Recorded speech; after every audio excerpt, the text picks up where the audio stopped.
એક સરસ મજાનું જંગલ હતું। તે જંગલમાં ઘણા બધા પ્રાણીઓ રહેતા હતા અને જંગલનો રાજા સિંહ પણ રહેતો હતો। સિંહ એક સરખા જ પ્રાણીને મારીને શિકાર કરતો હતો। તે કારણે જંગલના બધા પ્રાણીઓ ભેગા મળીને મીટિંગ કરવાનું નક્કી કર્યું। બધા પ્રાણીઓ પૂનમના દિવસે ભેગા થયા। સિંહ એક મોટા પથ્થર ઉપર બેઠો હતો। પછી નક્કી કરવામાં આવ્યું કે હવેથી સિંહને નોખા પ્રાણીઓનો શિકાર કરવાના। સિંહ જંગલના નોખા પ્રાણીઓનો શિકાર કરતો હતો। એક દિવસ સિંહને શિયાળનો શિકાર કરવાનો વારો આવ્યો। સિંહ શિયાળ ઉપર પંજો મારવા ગયો ત્યાં શિયાળ બોલ્યું, હે જંગલના રાજા, મને ખાવાથી તમે ભૂખ્યા રહેશો એના કરતાં હું તમને મોટું પ્રાણી લઈ આવું। સિંહ કહે, વાંધો નહીં। શિયાળ એક ગધેડા પાસે આવ્યો।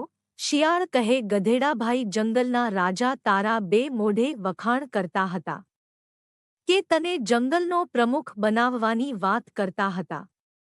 હું જંગલના રાજા પાસેથી જ આવું છું, તને ત્યાં બોલાવે છે। શિયાળ અને ગધેડો સિંહ પાસે ગયા। ગધેડો સિંહ પાસે ગયો। સિંહે ગધેડાને પંજો મારવા ગયો ત્યાં તો ગધેડો ભાગી ગયો। શિયાળ બોલ્યું, તમે ઉતાવળ ના કરશો, શાંતિથી વાત કરતા કરતા પંજો મરાય, હમણાં પાસો જાવ અને ગધેડાને લઈ આવું। સિંહ કહે, વાંધો નહીં। શિયાળ ગધેડાની પાછળ ગયું। શિયાળ ગધેડાને કહે, તેમ બીકણ બોવ એટલે જ તમે પાછળ રહી ગયા। સાલ મારી સાથે। શિયાળ અને ગધેડો પાછા જાય છે। ગધેડો પાછો સિંહ પાસે ગયો। સિંહ ધીમે ધીમે પીઠ પંપાળવા લાગ્યો। એક પંજો માર્યો અને ગધેડોને મારી નાખ્યું। શિયાળ બોલ્યું, લ્યો હવે ભોજન કરી લ્યો। સિંહ કહે, હું બાજુમાં તળાવમાં હાથ અને મોઢું ધોતાવું ત્યાં સુધી તું આ ભોજનનું ધ્યાન રાખજે। શિયાળ બોલ્યું, વાંધો નહીં। સિંહ હાથ અને મોઢું ધોવા ગયો। શિયાળને પણ ભૂખ લાગી હતી। શિયાળે ગધેડાના નાક અને કાન ખાઈ ગયો। સિંહ આવ્યો અને શિયાળને પૂછ્યું, આના નાક અને કાન ક્યાં ગયા?